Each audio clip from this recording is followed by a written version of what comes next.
Bismillahirrahmanirrahim. Assalamualaikum warahmatullahi wabarakatuh. Nama saya Aisyah Amira Lahtar binti Umar Hazri, pemegang kad matrik D20241109829, merupakan pelajar ISMP Bimbingan dan Kaunseling semester 2. Kenapa saya pilih kos subjek taekwondo ni? Sebab yang pertama untuk mempelajari seni mempertahankan diri. Yang kedua, saya nak belajar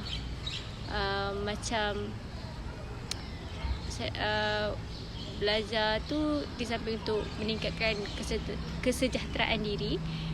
Kemudian yang ketiga, saya nak belajar tu sebab